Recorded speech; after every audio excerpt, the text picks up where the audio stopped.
Demonetisation क्या है, किसको इससे फायदा मिला, किसकी मदद हो रही है, किसका नुकसान हो रहा है और ये क्यों किया गया है, ये मैं आपको बता रहा हूं। हिंदुस्तान का हिस्ट्री का सबसे बड़ा स्कैम है।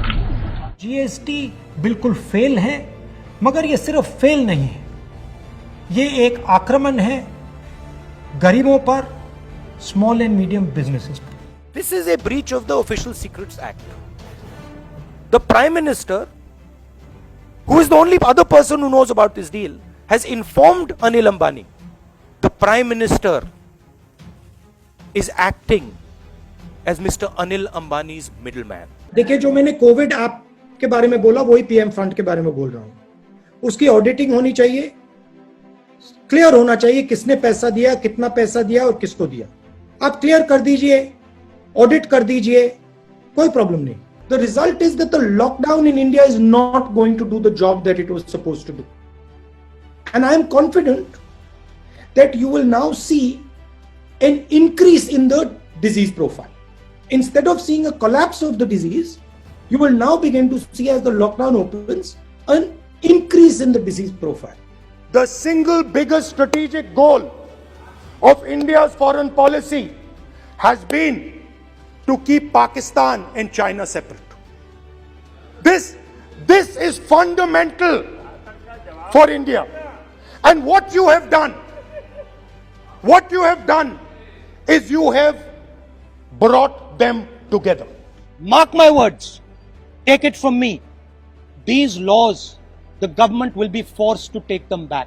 बीजेपी की सरकार ने असंगठित अर्थव्यवस्था पर आक्रमण किया है और आपको गुलाम बनाने की कोशिश की जा रही है। जिस दिन इनफॉर्मल सेक्टर खत्म हो गया, नष्ट हो गया, उस दिन हिंदुस्तान रोजगार पैदा नहीं कर पाएगा। आप ही इस देश को चलाते हो, आप ही इस देश को आगे ले जाते हो और आपके खिलाफ साजिश हो रही है। आपको ठगा जा रहा है और आपको गुलाम बनाने की कोशिश की जा रही है।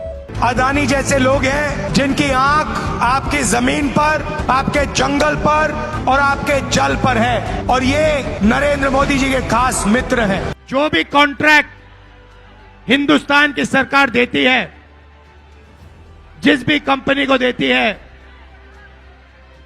उसका इलेक्टोरल बॉन्ड्स के माध्यम से रिश्वत वो कंपनी बीजेपी को देती है।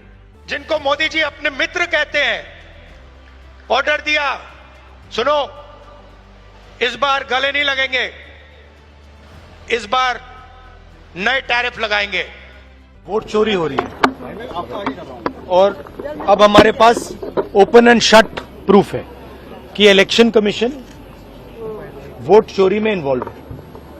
और मैं लाइटली नहीं बोल रहा हूं, मैं 100% प्रूफ के साथ बोल रहा हूं, ठीक है।